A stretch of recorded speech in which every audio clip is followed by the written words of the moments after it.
আসসালামু আলাইকুম। সকলে কেমন আছেন? আশা করি সকলে ভালো আছেন। আজ লারাগন টিউটোরিয়াল সিরিজের তৃতীয় ভিডিওতে আপনাদেরকে স্বাগতম। আজকের ভিডিওতে আমি দেখাবো কিভাবে এই ভিডিওর মাধ্যমে দেখাবো কিভাবে লারাগনে যে পিএইচপি ভার্সনটি ইনস্টল করা থাকে এর বাইরে অন্য আরেকটি ভার্সন কিভাবে আমরা লারাগনে ইনস্টল করব, এবং সেই সাথে দেখাবো উইন্ডোজের এনভায়রনমেন্ট ভেরিয়েবলের পাথে কিভাবে পিএইচপিকে যুক্ত করবেন। এছাড়াও পিএইচপির প্যাকেজ ইনস্টল করার জন্য কম্পোজার সফটওয়্যারটি এটি কিভাবে উইন্ডোজে ইনস্টল করবেন। তো চলুন চলে যাই আজকের ভিডিওতে। তো প্রথমে আমরা দেখব যে কিভাবে আমরা পিএইচপির অন্য আরেকটি ভার্সন লারাগনে আমরা যুক্ত করতে পারি। পিএইচপির নতুন একটি ভার্সন লারাগনে যুক্ত করার জন্য প্রথমে চলে যেতে হবে ব্রাউজারে যাওয়ার পরে এখানে লিখতে হবে উইন্ডোজ পিএইচপি ডাউনলোড। তো এটা লেখার পরে যে প্রথম যে লিঙ্কটি আসবে সেটিতে ক্লিক করতে হবে।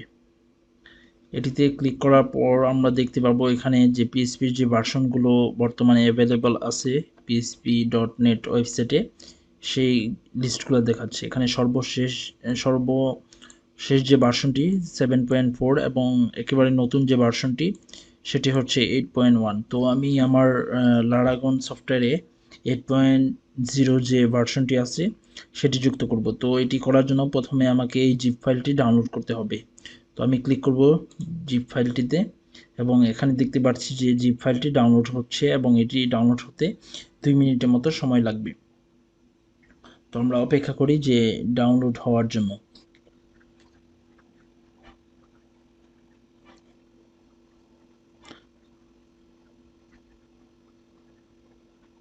আমরা দেখতে পাচ্ছি আমাদের ডাউনলোডটি সম্পূর্ণ হয়েছে। তো আমি ডাউনলোড করেছিলাম ডেস্কটপে। তো এখানে চলে এসেছে ফাইলটি।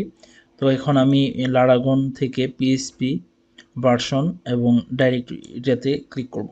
এটাতে ক্লিক করার পরে বর্তমান যে পিএইচপি ভার্সনের মাধ্যমে লারাগন সচল আছে সেই ভার্সনের ফোল্ডারে নিয়ে যাবে। তো এইখান থেকে আমি চলে যাব পিএইচপি ফোল্ডারটিতে এবং এইখানে আমি আমার যে ডাউনলোডকৃত যে পিএইচপি ভার্সন সেটি এখানে নিয়ে আসব। তো এটি নিয়ে আসার জন্য প্রথমে এটিকে এভাবে কপি করে এখানে নিয়ে আসব। নিয়ে আসার পরে এটিকে ওপেন করব। তো ওপেন করার পরে আমরা এখানে এটিকে এক্সট্রাক্ট করে দিব। এক্সট্রাক্ট করার জন্য এখান থেকে এক্সট্রাক্ট অলে ক্লিক করব এবং এক্সট্রাক্টে ক্লিক করার মাধ্যমে এখানে এক্সট্রাক্ট হয়ে যাচ্ছে। এক্সট্রাক্ট হয়ে যাওয়ার পরে এই জিপ ফাইলটি আমরা ডিলিট করে দিব। তো এখন আমরা লারাগনকে একবার রিস্টার্ট দিব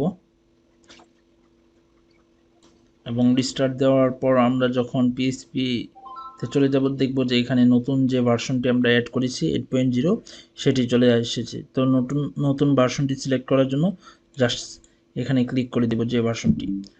তো এটাও কয়েক সেকেন্ডের মধ্যে চালু হয়ে গেছে। এখন দেখতে পাচ্ছি যে এখানে পিএইচপির যে ভার্সন সেটি চেঞ্জ হয়ে এখানে দেখাচ্ছে 8.0.25। তো এভাবে আমরা খুব সহজে লারাগনে আমাদের পিএইচপি ভার্সন চেঞ্জ করে নিতে পারবো। তো এখন দেখব যে উইন্ডোজের এনভায়রনমেন্ট ভেরিয়েবল পাথে কিভাবে আমরা পিএইচপিকে যুক্ত করতে পারি। তার আগে আমরা দেখে নিব যে যদি আমরা উইন্ডোজের এনভায়রনমেন্ট ভেরিয়েবল পাথে যদি পিএইচপিকে যুক্ত না করি তাহলে কি সমস্যা হয়। তো আমরা প্রথমে আমাদের স্টার্ট মেনু থেকে কমান্ড প্রম্পট ওপেন করব। তো এখানে আমরা লিখব পিএইচপি। তো লেখার পরে এখানে দেখা যাচ্ছে যে PHP is not recognized as a internal or external command, অর্থাৎ এই কমান্ড প্রম্পট থেকে আমরা PHP কে অ্যাক্সেস করতে পারছি না। আচ্ছা, আমরা যদি এখানে একটি PHP ফাইল তৈরি করেছিলাম, এই ফাইলটিকে ওপেন করি। তো ওপেন করার পর যদি আমরা এখানে একটি PHP কোড লিখি সিম্পলি,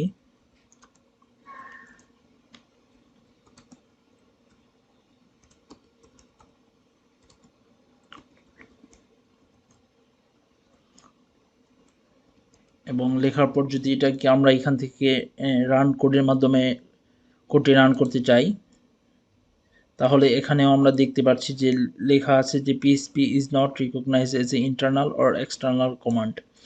তো পিএসপিকে এখন কম্পিউটার সব জায়গা থেকে অ্যাক্সেস করা যাচ্ছে না।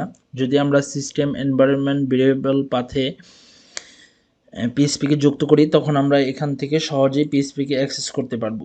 তো যুক্ত করার জন্য আমাদের প্রথমে লারাগনে চলে যেতে হবে এবং লারাগন থেকে এখানে আমাদের যে পিএসপির ভার্সনটি আমরা সিলেক্ট করেছিলাম সেটি ডিরেক্টরিতে চলে যেতে হবে। তো ডিরেক্টরিতে চলে যাওয়ার পরে এখানে যে ইউআরএলটি আছে অর্থাৎ যে ফোল্ডার লোকেশন এটি আমাদের কপি করতে হবে। তো কপি করার পর আমাদের এখান থেকে চলে যেতে হবে দিস কম্পিউটার, এটি আমরা উইন্ডোজ 11 এর জন্য দেখাচ্ছি। তো এখান থেকে দিস পিসি থেকে প্রপার্টিজে চলে যেতে হবে এবং এখানে অ্যাডভান্স সিস্টেম সেটিং এটাতে ক্লিক করতে হবে।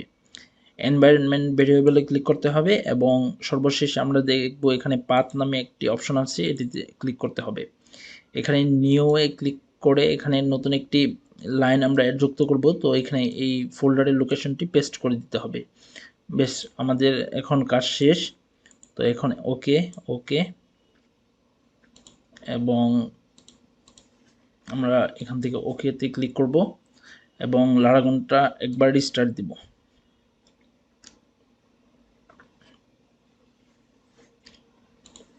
আবার চালু করে দিলাম। এখন বিএস কোডটিও আবার ক্লোজ করে ওপেন করব। তো বিএস কোডটি ওপেন হওয়ার পরে আমরা পুনরায় রাইট ক্লিক করে রান কোডে ক্লিক করব। তো আমরা এখানে দেখতে পাচ্ছি যে হ্যালো ওয়ার্ল্ড লেখাটি প্রিন্ট হয়েছে, অর্থাৎ এখান থেকে পিএসপি রান হচ্ছে। তো আমরা আবার এখানে স্টার্ট মেনু থেকে কমান্ড প্রম্পট ওপেন করে সেটিতে লিখব পিএসপি -version। এখন দেখতে পাচ্ছি যে এখান থেকেও পিএসপিকে অ্যাক্সেস করা যাচ্ছে, অর্থাৎ এখান থেকেও আমরা পিএসপিকে অ্যাক্সেস করতে পারছি। তো এই কারণে আমাদের সিস্টেম এনভায়রনমেন্ট ভেরিয়েবলে পিএসপিকে যুক্ত করতে হবে। তো আমরা এখন চলে যাব আরও একটি ইনস্টলেশন প্রক্রিয়ায়, সেটি হলো যে পিএসপির যে প্যাকেজগুলো আছে সেগুলোকে ম্যানেজ করার জন্য, ইনস্টল করার জন্য বা আপডেট করার জন্য আমাদের কম্পোজার ইনস্টল করতে হবে। তো কম্পোজারের মাধ্যমে আমরা পিএসপির যে প্যাকেজগুলো আছে সেগুলোকে আমরা ইনস্টল আপডেট করতে পারি। তো আমরা দেখব যে কিভাবে এখন কম্পোজার উইন্ডোজ পিসিতে ডাউনলোড করে ইনস্টল করতে হয়। তো এর জন্য প্রথমে লিখতে হবে কম্পোজার ডাউনলোড। তো কম্পোজার ডাউনলোডে ক্লিক করার পরে getcomposer.org এই ওয়েবসাইটটিতে প্রবেশ করতে হবে এবং এখানে অনেকগুলো অপশন আছে যে আমাদের পিসিতে কীভাবে আমরা কম্পোজারকে ইনস্টল করতে পারি। তো এখান থেকে আমরা download and run composer setup.exe এই ফাইলটি আমরা ডাউনলোড করব। ডাউনলোড করার পরে আমরা নর্মাল যেভাবে সফটওয়্যার ইনস্টল করি ঠিক সেইভাবে আমরা এটিকে ইনস্টল করব।